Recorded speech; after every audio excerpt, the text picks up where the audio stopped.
Bismillahirrahmanirrahim. Assalamualaikum warahmatullahi wabarakatuh.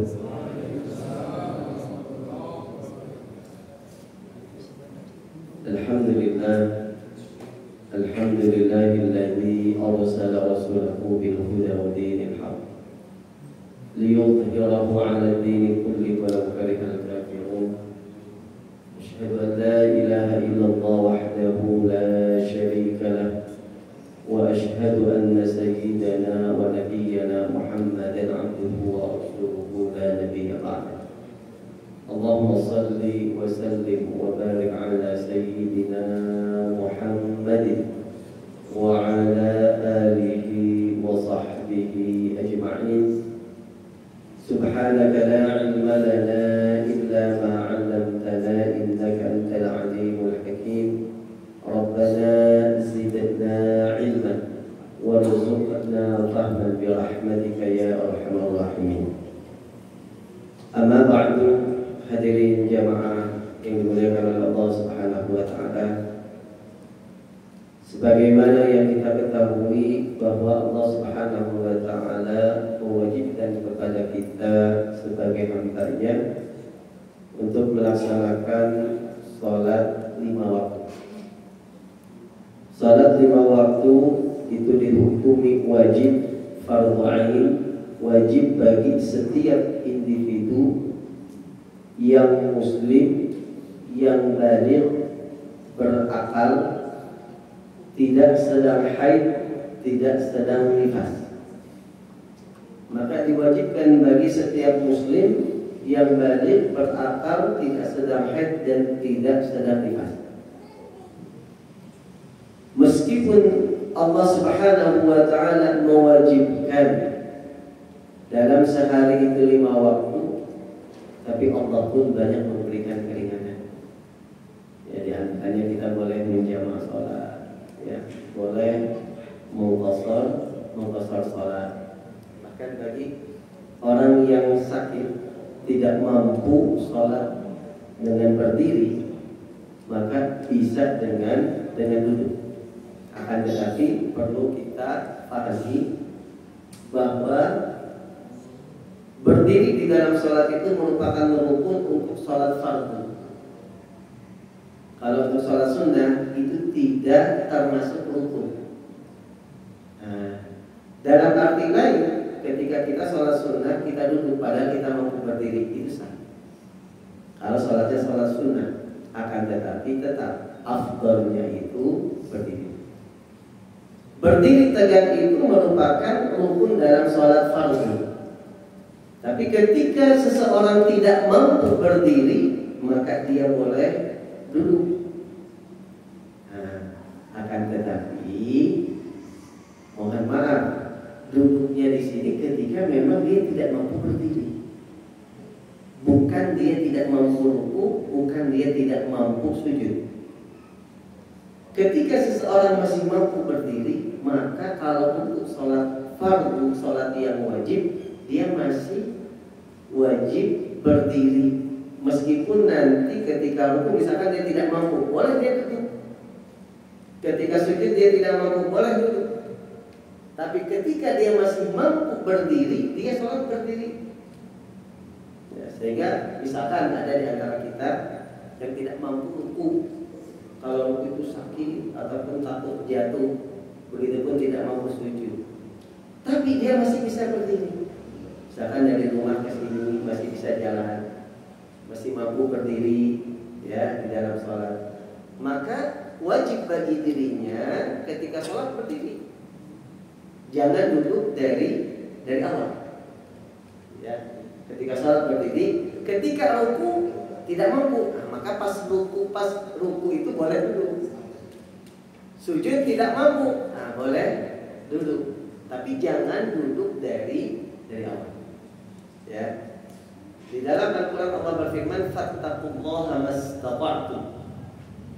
Bertakwalah kepada Allah dengan menjalankan perintah Allah dan menjauhi larangan Allah semampu kalian. Kata mastata'tum, ya selama kita masih mampu berdiri dalam sholat, kita masih wajib berdiri. Ya. Nah, kemudian masih banyak Allah berikan keringanan kepada kita. Maka tidak ada alasan bagi kita untuk tidak sholat. Kita boleh tidak sholat. Pertama, ketika kita kehilangan kesadaran. Alhamdulillah, misalkan koma gitu ya, itu nggak wajib sholat. Ya, kalau kita sakit tapi masih sadar, kita masih wajib sholat. Ya. Nah, jadi ketika kita kehilangan kesadaran, koma dan sebagainya, maka kita boleh tidak sholat. Nah, sehingga dalam keadaan seperti itu, dalam keadaan apapun, ya, dan dimanapun, kita tetap wajib melaksanakan sholat 5 waktu. Hadirin jamaah yang dimuliakan oleh Allah Subhanahu wa taala, as-salatu afdhalul ibadat al-badaniyah 'ala al-itlaq. Salat itu merupakan ibadah jasmani yang paling afdal. Ya. Bahkan suatu ketika ada seseorang datang kepada Nabi Muhammad sallallahu alaihi wasallam. Yas'alun Nabi sallallahu alaihi wasallam an afdhalil a'mal. Dia bertanya kepada Nabi tentang amalan yang paling afdal. Faqala lahu, maka dijawab oleh Nabi, as-salat. Salat. Qala thumma ma. Kemudian orang ini nanya lagi, kemudian apa ya Rasul? Dijawab lagi oleh Nabi, as-salat. Nanya yang ketiga kalinya, thumma ma. Kemudian apa ya Rasul setelah salat? Dijawab ketiga kalinya oleh Nabi, as-salat. Ini menunjukkan bahwa salat itu merupakan ibadah jasmani yang paling afdal. Bahkan di dalam riwayat Imam Bukhari dari Abu Hurairah radhiyallahu anhu telah bersabda Rasulullah sallallahu alaihi wasallam, as-salawatul khamsu yamhullahu biha al-khataaya. Salat yang 5 waktu Allah akan menghapus dengannya dosa-dosa kecil. Jadi antara satu salat dengan salat yang lainnya itu penggugur dosa di antara keduanya. Bahkan Rasulullah menggambarkan orang yang melaksanakan salat 5 waktu dengan memenuhi syarat dan rukunnya itu ibarat orang yang di depan pintu rumahnya itu terdapat sungai yang airnya mengalir jernih, sehingga karena dia tidak perlu kemana-mana untuk berenang, untuk mandi, tinggal nyebur, ya, berada di depan pintunya, bisa jadi di depan pintu kamarnya, jadi nggak usah keluar, sehingga dia pun sesuka hatinya ketika gelas sedikit nyebur mandi, ketika kotor sedikit nyebur mandi. Sehingga Rasulullah mengatakan, apakah orang yang melakukan hal tersebut mandi minimal 5 kali sehari, apakah masih tersisa noda ataupun daki ataupun kotoran? Kemungkinan besar. Maka begitu pun orang yang melaksanakan salat yang 5 waktu, dia akan bersih dari dosa-dosa. Tapi dosa-dosanya dosa-dosa kecil. Hadirin jamaah yang dimuliakan Allah Subhanahu wa taala,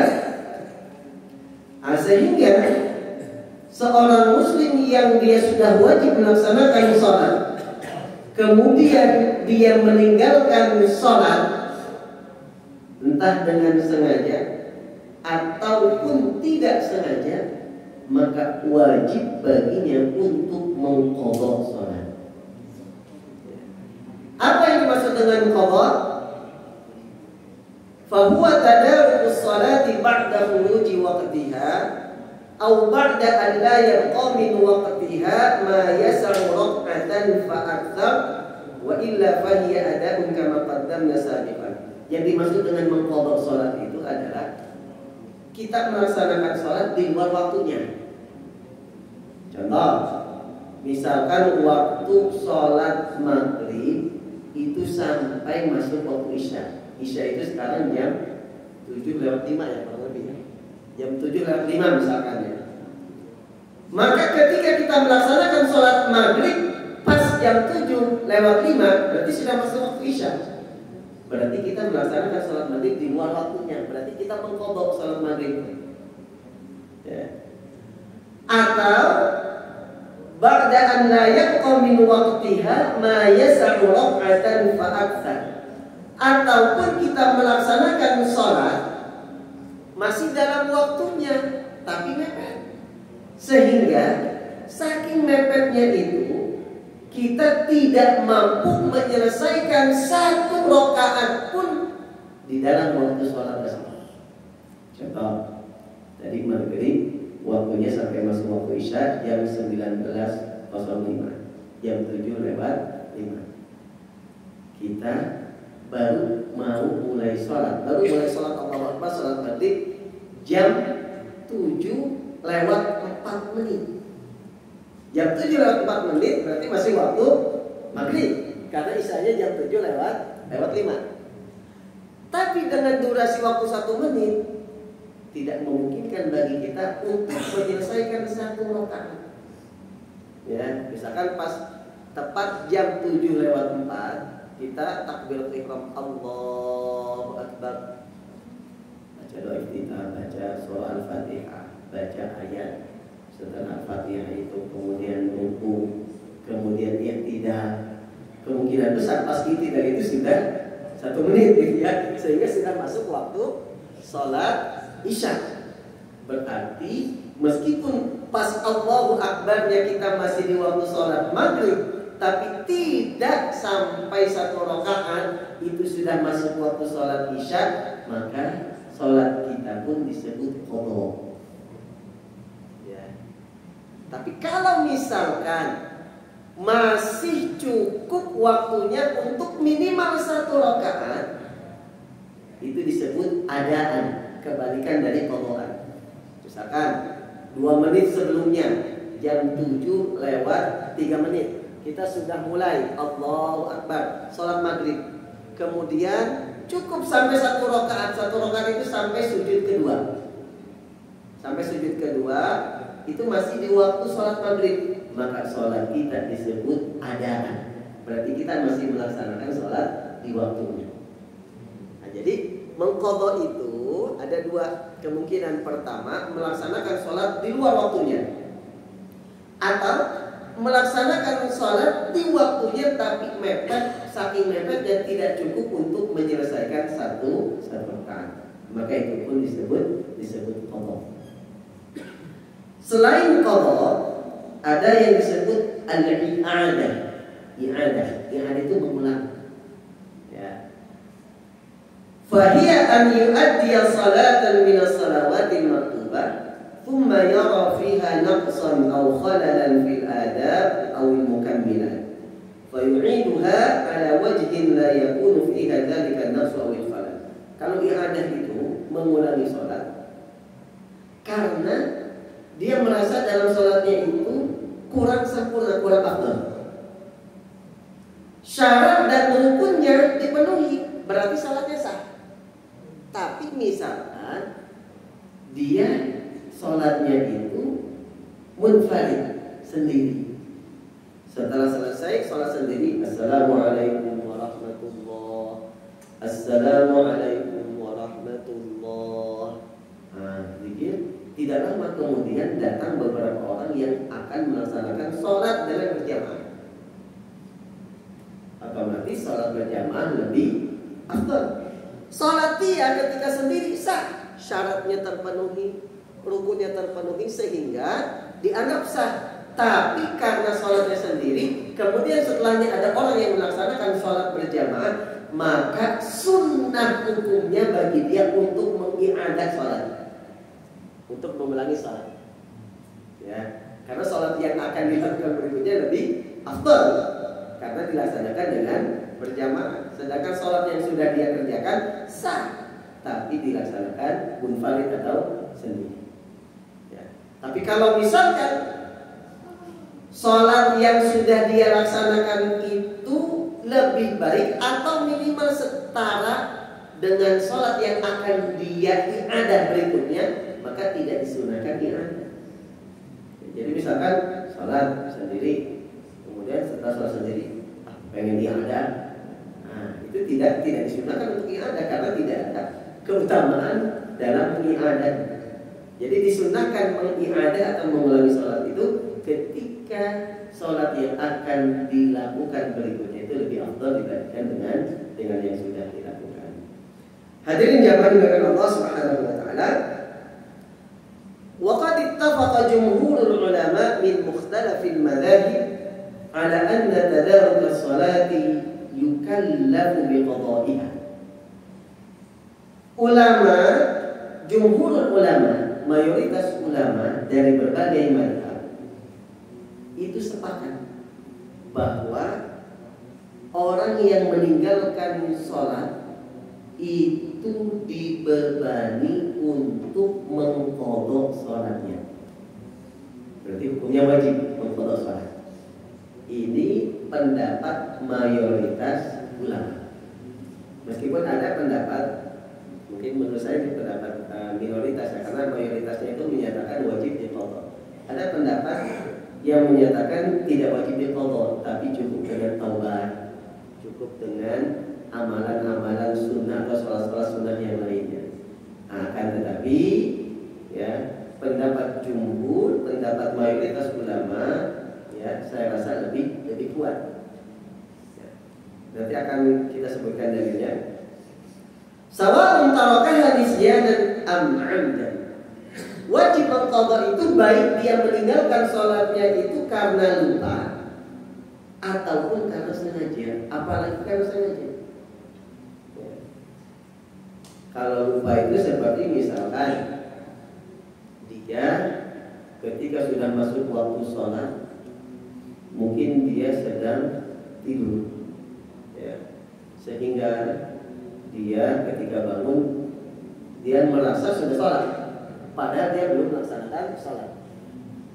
Sampai masuk waktu sholat berikutnya dia berteringat, tadi kan saya tidur, saya belum melaksanakan sholat. Nah, maka dia meninggalkan sholat dalam posisi sedang lupa. Ataupun misalkan tertidur, dia tidur dari sebelum zuhur misalkan sampai bangun ketika masuk waktu asar dan tidak ada yang mengingatkan, tidak yang membangunkan, dia pun tidak sadar. Nah, maka itu pun dia meninggalkan sholat karena lupa atau tertidur. Bedanya bahwa orang yang meninggalkan sholat dengan alasan yang dibenarkan seperti lupa atau tertidur tadi, dia tidak dianggap dosa, tidak berdosa, dan dia wajib mengqadha tapi tidak wajib segera untuk mengqadhanya. Ini kalau meninggalkan sholatnya itu tidak sengaja. Tapi kalau orang yang meninggalkan sholatnya itu dengan sengaja, pertama dia dosanya dosa besar, dan dia wajib segera untuk mengqadhanya. Nah, itu bedanya orang yang meninggalkan sholat dengan sengaja dengan orang yang meninggalkan sholat dengan tidak sengaja. Hadirin jamaah yang Allah Subhanahu wa taala, dalil kewajiban mengqadha sholat yang ditinggalkan adalah sabda Rasulullah sallallahu alaihi wasallam, "Man nama 'an shalatin aw nasiyaha falyusalliha idza dzakaraha." Barang siapa yang tertidur dari sholat atau dia lupa, maka hendaklah dia melaksanakan sholat tersebut ketika dia ingat. Jadi Rasulullah mengatakan falyusalliha idza dzakaraha. Nah, dari redaksi hadis ini jumhur ulama mengambil kesimpulan hukum bahwa mengqadha sholat wajib itu hukumnya wajib. Karena Rasulullah mengatakan falyusalliha idza dzakaraha. Hendaklah dia segera melaksanakan sholat ketika ingat. Bahkan di hadisnya Rasulullah mengatakan la kafarata laha illa dzalik. Tidak ada kafarah kecuali dengan itu. Ya. Tidak bisa diganti dengan apapun kecuali diganti dengan mengqadha sholatnya. Nah, maka dengan hadis ini, berdasarkan hadis ini, jumhur ulama, mayoritas ulama menyatakan hukumnya wajib mengqadha sholat yang ditinggalkan, baik ditinggalkan dengan sengaja ataupun tidak sengaja.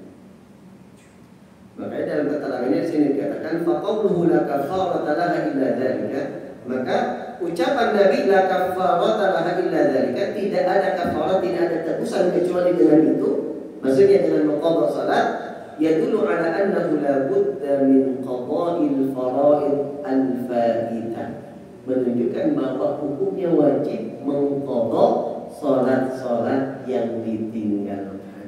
Mahma kathura adaduha au ba'da zamanuha, meskipun jumlahnya banyak, meskipun waktunya sudah berlalu lama. Lalu bagaimana kalau misalkan ada seorang muslim dari mulai balik dia sudah wajib sholat, tapi dari mulai balik sampai misalkan usia dia menikah, apabila usia 25 tahun, dia tidak pernah sholat sama sekali. Setelah nikah baru sadar, Allah tutup pintu hatinya, Allah buka pintu hidayah untuknya, sehingga dia pun sadar. Kemudian dia pun bertobat kepada Allah Subhanahu wa Ta'ala, sehingga dia pun tambah lagi ibadahnya.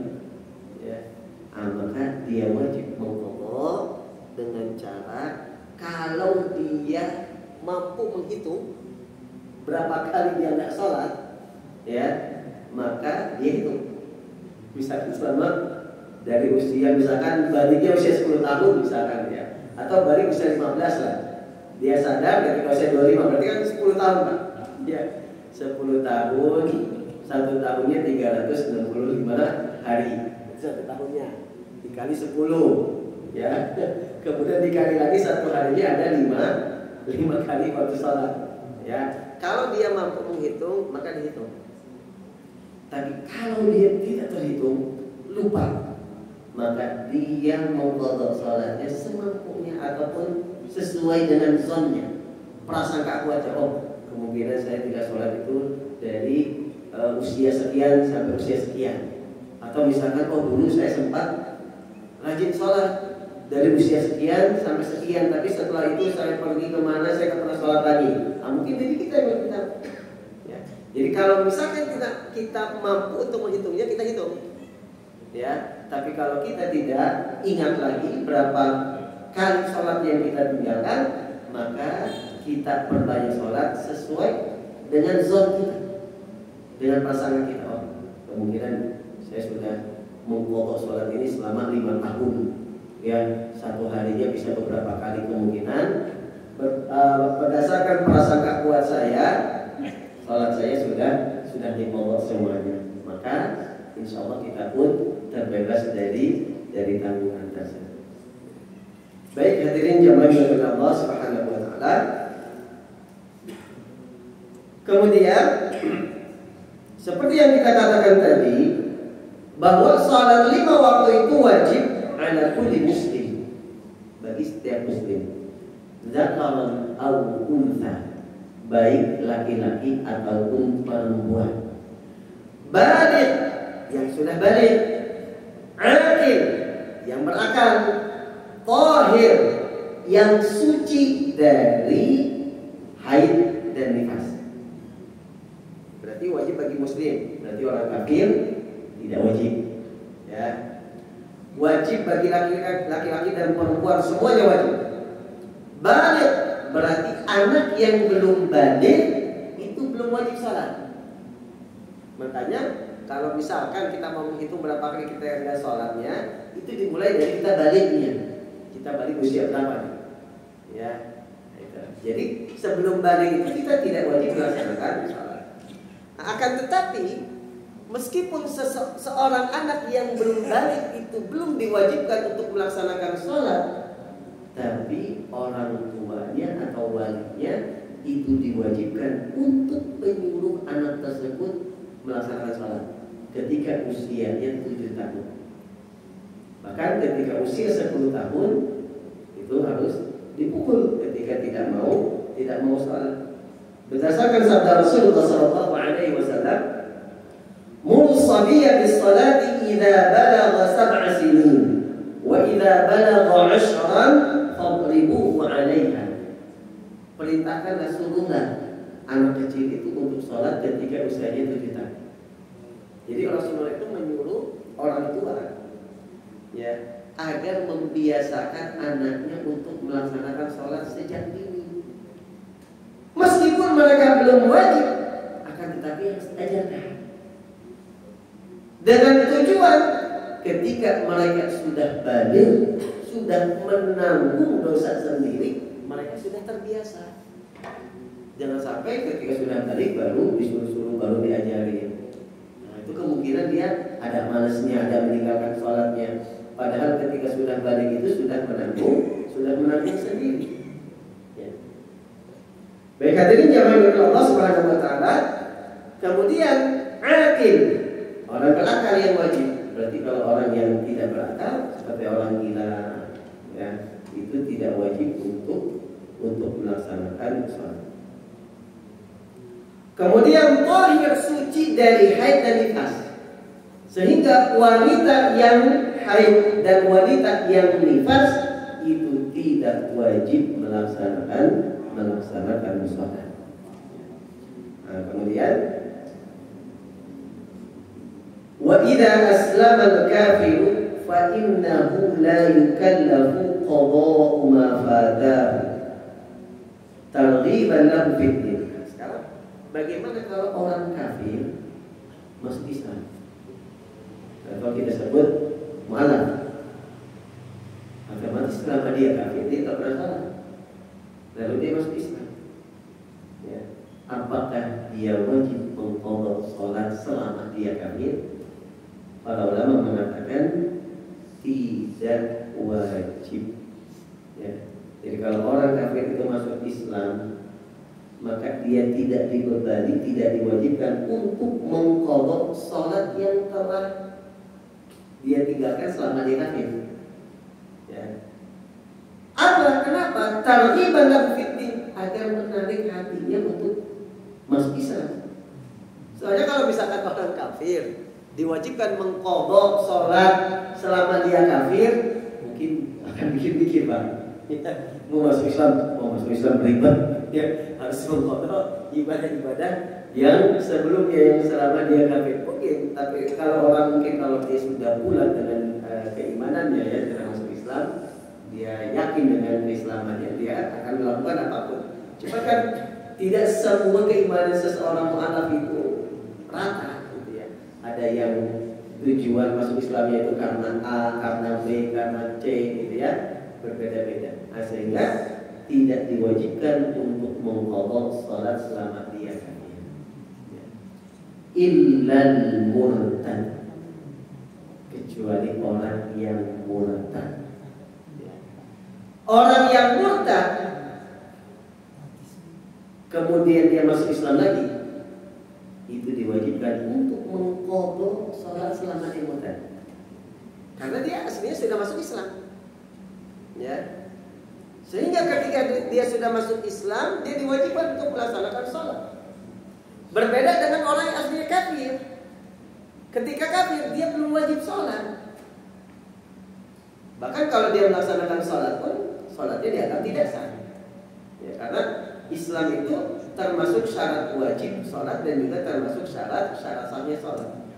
Ya. Nah, jadi kalau murtad lalu dia masuk Islam lagi, maka dia wajib untuk mengqadha sholat selama dia murtad. Wala yajibu qada'u ma fata al-haid wal nufasa min as-salati ayyam al-haid wal nifas. Lalu bagaimana bagi wanita yang haid dan nifas?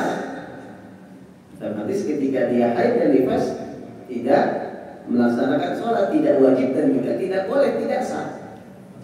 Ya, bahkan kalau ada wanita melaksanakan sholat ketika haid malah dosa karena dia dianggap mempermainkan ibadah.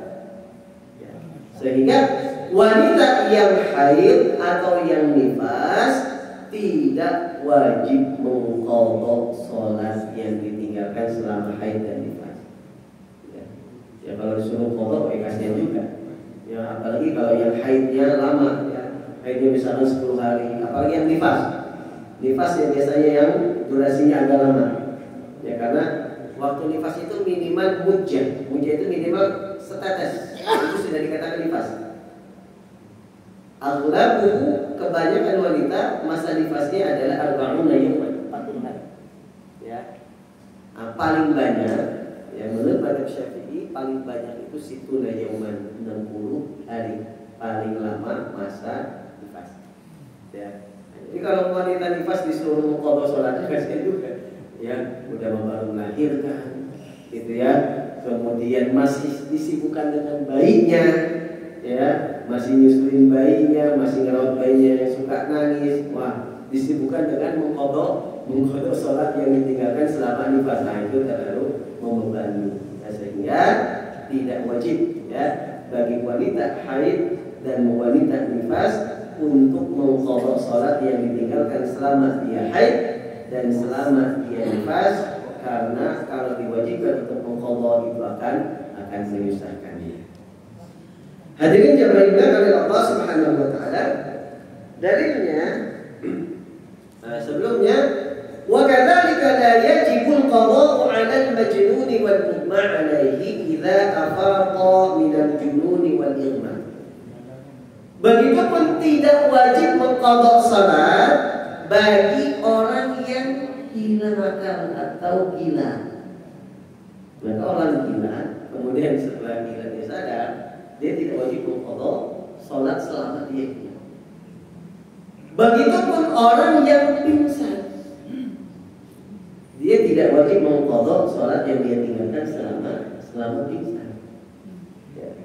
Dalilnya adalah sabda Nabi Muhammad sallallahu alaihi wasallam, rufi'al qalamu 'an thalathatin 'anil sabiyyi hatta yahtarima wa 'anil na'imi hatta yastayqiza wa 'anil majnuni hatta ya'qila. Rawahu Abu Dawud wa ghairuhu. Qalam, kata Nabi, pena pencatat amal itu akan diangkat oleh Allah. Artinya tidak dihitung dosa ketika melaksanakan perbuatan maksiat seperti meninggalkan sholat, ya, itu tidak dianggap dosa. Rufi'al qalam, tidak dicatat karena penanya diangkat. Ya, bagi 3 orang. Pertama, an-sabiyyi hatta yahtalim, bagi anak yang masih kecil sampai dia bermimpi. Maksudnya mimpi di sini adalah sampai balik. Ya, karena biasanya kalau anak laki-laki, begitu perempuan, salah satu tanda baliknya itu kan dengan mengeluarkan air mani. Biasanya keluarnya air mani ini dengan cara mimpi. Makanya disebut mimpinya mimpi basah karena mengeluarkan air mani. Gitu ya. Maka yang pertama yang tidak dianggap dosa ketika dia melakukan apapun perbuatan maksiat dari anak itu sampai dia balik. Ya. Yang kedua kata Nabi, wa 'anil naimi hatta yastayqiz, dari orang tidur sampai dia bangun. Ya, makanya kalau orang tidur kemudian melakukan apapun dosa dan dia tidak sadar, itu enggak dianggap dosa. Ya. Misalkan orang lagi puasa kemudian dia tidur. Pas tidur dia nggak sadar, ya, ngambil air kemudian minum, ya, maka tidak dianggap batal puasanya. Asalkan dia benar-benar tidak sadar. Ataupun ada orang misalkan ketika tidur dia mengucapkan kalimat kufur, kalimat yang menyebabkan kekafiran, tapi karena dia tidak sadar dalam posisi tidur maka tidak dianggap. Wa 'anil naimi hatta yastayqiz. Dan yang ketiga kata Nabi, wa 'anil majnuni hatta ya'qila, dari orang gila sampai dia sadar, ya, sampai dia tidak gila lagi. Maka 3 orang ini, ya, tidak dianggap dosa ketika melakukan hal-hal kemaksiatan. Di antaranya tadi ada anak kecil sampai dia bermimpi sampai balik, orang tidur sampai dia bangun, dan orang gila sampai dia sadar. Nah, yang menjadi pertanyaan, orang tidur, ya, kalau dikaitkan dengan mengqadha salat tadi, ya, khusus orang tidur itu dia tetap wajib mengqadha sholat. Ya, meskipun di dalam hadis tadi disebutkan 3 orang yang tidak dianggap dosa, diangkat pena catatan amal itu diangkat tidak berlaku, diantaranya bagi orang tidur. Tapi kenapa orang tidur masih wajib mengqadha sholat? Karena ada hadis lain. Ya, ada hadis lain yang mengkhususkan, yaitu hadis man nama an sholatin aw nasiyaha falyusalliha idza dzakara. Barang siapa yang tertidur sehingga dia tidak melaksanakan sholat, atau dia lupa sehingga dia meninggalkan sholat, maka dia tetap wajib melaksanakan sholat atau mengqadhanya ketika dia ingat. Jadi orang yang lupa dan orang yang tidur itu tidak berlaku baginya, ya, tidak wajib qadha, tapi dia tetap wajib untuk mengqadha sholat yang telah ditinggalkan. Hadirin jamaah yang dimuliakan oleh Allah Subhanahu wa taala, ya, maka inilah hukum mengqadha sholat. Ya. Lalu bagaimana caranya? Ya. Misalkan ada seorang muslim yang selama ini, ya, selama hidupnya dia banyak bermaksiat, dia dengan mudahnya dia meninggalkan sholat. Ya. Orang meninggalkan sholat sendiri itu dibagi 2. Ada yang dianggap kafir, ada yang dianggap fasik. Ya. Yang kafir, dianggap kafir atau murtad adalah orang yang meninggalkan sholat dan dia mengingkari kewajiban sholat yang 5 waktu. Karena sholat yang 5 waktu termasuk rukun Islam. Siapapun yang mengingkari kewajiban sholat 5 waktu ataupun yang mengingkari rukun Islam, berarti dianggap keluar dari Islam. Maka orang yang mengingkari kewajiban sholat 5 waktu, maka dia dianggap keluar dari Islam karena dia mengingkari salah satu dari rukun Islam. Ya. Sehingga wajib bagi hakim, ya, bagi hakim ataupun pemerintah, ya, wajib pertama menyuruh dia untuk tobat. Ya. Kalaupun dia tidak mau bertobat, ya, maka dia halal untuk dibunuh. Hukumannya, kenapa? Karena had murtad, had hukuman bagi orang yang murtad. Kemudian ketika dia meninggal pun dia tidak boleh dimakamkan di pemakaman umat Islam, tidak wajib dimandikan, tidak boleh dikafani, ya, tidak boleh disolatkan. Kenapa? Karena meninggal dalam keadaan kafir. Na'udzubillah. Adapun yang kedua, dia tidak dianggap murtad, tapi dianggap fasik karena melakukan hal yang dosa besar. Ketika dia tidak melaksanakan sholat, tapi dia masih meyakini sholat itu wajib. Dia tidak mengingkari kewajiban sholat 5 waktu, ya. Tapi dia nggak mau sholat karena malas, misalkan karena meremehkan. Tapi dia masih meyakini sholat 5 waktu itu hukumnya wajib. Maka bagi orang ini, ya, dia tidak dianggap kafir, dia masih muslim, ya. Tapi dia wajib bagi hakim untuk menyuruhnya taubat, ya, menyuruhnya taubat, kemudian menyuruhnya untuk melaksanakan sholat. Nah, kemungkinan besar mayoritas umat Islam yang tidak melaksanakan sholat itu masuk golongan yang kedua. Ya. Saya kebanyakan umat itu masih yang nggak sholat, ya. Dia nggak sholat masih meyakini sholat 5 waktu itu wajib, ya. Misalkan ada tetangga kita ataupun misalkan saudara kita atau kerabat kita atau pegawai kita misalkan yang mana dia muslim, KTP-nya muslim gitu, ya. Tapi ketika ditanya udah sholat belum, ya. Tadi pagi sholat subuh, paling ketawa, kemudian ketika ditanya kamu tahu sholat wajib? Iya, saya tahu. Terus kenapa nggak sholat? Nah, paling nggak tahu, ya, paling malas ataupun apa, ya. Nah, itu jadi kalau dia meninggalkan sholatnya itu karena dia malas tapi dia masih meyakini sholat itu wajib, maka dia tidak dihukum kafir. Baik, hadirin jamaah yang dimuliakan oleh Allah Subhanahu wa taala. Nah, jadi sholat ini merupakan tiang agama, merupakan salah satu daripada rukun Islam. Bahkan ketika sholat seseorang itu baik, maka kemungkinan besar ibadah yang lainnya pun akan baik. Ya. Tapi ketika sholatnya itu tidak baik, ya, kemungkinan besar ibadah yang lainnya pun berantakan. Ya, maka bisa dilihat dari sholat seseorang. Karena itu rutinitas ibadah harian seseorang. Padahal Allah Subhanahu wa taala itu tidak butuh ibadah apapun dari diri kita. Justru kita yang butuh terhadap Allah. Maka dengan sholat ini adalah momentum dan waktu yang tepat kita mengadu kepada Allah. Kita meminta kepada Allah.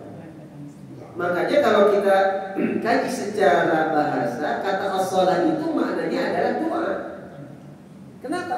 Karena mayoritas bacaan sholat itu intinya adalah doa, memuji Allah, kemudian minta kepada Allah. Dimulai dari Allahu Akbar, kita memuji Allah, lalu membaca doa kita, Allahu Akbar kabira, Allahumma barik baini. Ya, kita meminta kepada Allah. Dilanjutkan dengan membaca surah Al-Fatihah. Di dalam surah Al-Fatihah itu kandungannya adalah kita memuji Allah, juga kita minta kepada Allah. Ihdinas siratal mustaqim, siratal ladzina an'amta 'alaihim, ghairil maghdubi 'alaihim waladdallin. Jadi intinya doa. Ketika ruku kita memuji Allah Subhanahu wa ta'ala. Ketika iktidal kita memuji Allah. Ya. Ketika duduk di antara sujud kita berdoa minta kepada Allah Rabbighfirli warhamni, ya.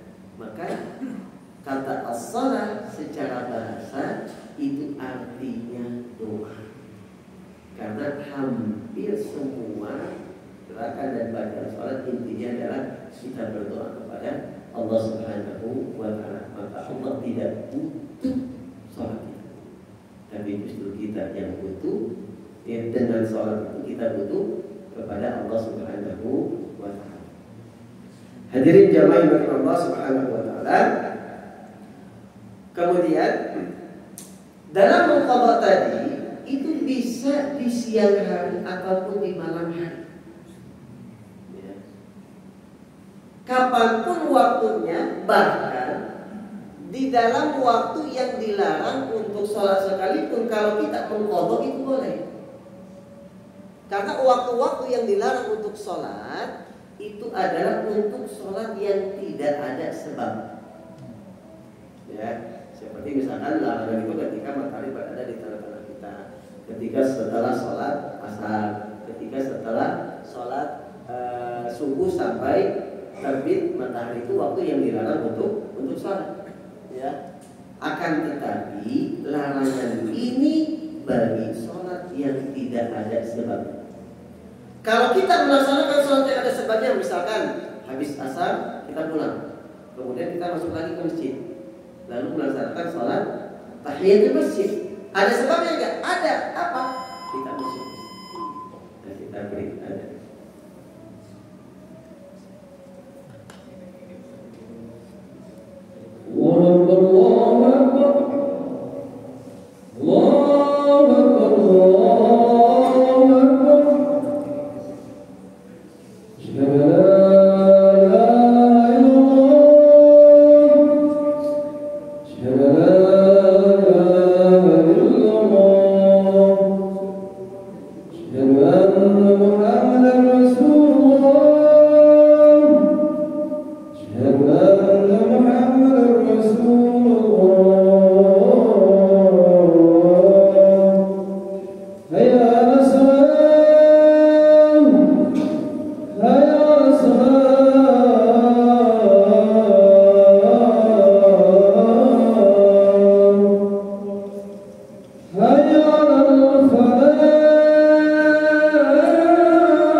Baik, kita lanjut sedikit lagi. Wa hadhihi al-karahatu in lam yakun lis-salati sababun mutaqaddimun aw tu'ammida ad-dafn fiha. Kemakruhan melaksanakan salat di waktu-waktu yang dimakruhkan tadi, waktu-waktu yang dilarang, itu berlaku bagi salat yang tidak ada sebab sebelumnya. Tapi kalau bagi salat yang ada sebab sebelumnya, maka tidak ada kemakruhan atau larangan untuk melaksanakan sholat. Seperti tadi tahiyatul masjid. Sebab kenapa kita sholat tahiyatul masjid apa? Setiap kali masuk masjid. Maka setiap kali masuk masjid, meskipun di waktu yang dilarang untuk sholat, tidak masalah, karena ada sebab. Begitupun kita melaksanakan sholat jenazah misalkan setelah asar. Padahal setelah asar itu termasuk waktu yang dilarang untuk sholat. Kita melaksanakan sholat jenazah itu kapan? Ketika dia meninggal. Nah, ini kan berarti kan ada sebab. Maka tidak ada kemakruhan untuk melaksanakan sholat yang ada sebabnya. Bahkan berdasarkan sabda yang hadis yang kita sebutkan tadi, fal yusalliha idza dzakaraha, hendaklah dia melaksanakan sholat atau mengqadha sholat yang dia tinggalkan ketika dia ingat. Rasulullah mengatakan idza dzakaraha, apabila dia mengingatnya. Orang kadang ingatnya ketika di waktu yang dilarang untuk sholat, bisa jadi. Maka ketika dia ingatnya di waktu yang dilarang untuk sholat, maka tidak masalah dia melaksanakan sholat tersebut. Bahkan riwayat Imam Bukhari dan Imam Muslim dari Ummu Salamah radhiyallahu anha, dia menceritakan bahwa Nabi Muhammad SAW itu pernah melaksanakan sholat 2 rakaat setelah asar. Padahal setelah asar tidak ada sholat ba'diyah gitu ya. Lalu Ummu Salamah itu bertanya kepada Rasulullah. Dijawab pada Rasulullah, ya binta Abi Umayyah, wahai putrinya Abu Umayyah, yaitu Ummu Salamah. Sa'alti 'ani rak'ataini ba'da al-'asri. Kamu tadi nanya kepadaku tentang kenapa aku melaksanakan sholat 2 rakaat setelah asar. Lalu dijawab oleh Rasulullah, wa innahu atani nasun min 'abdil Qais fashaghaluni 'an rak'atayn allatayn ba'da az-zuhri fahuma hadan.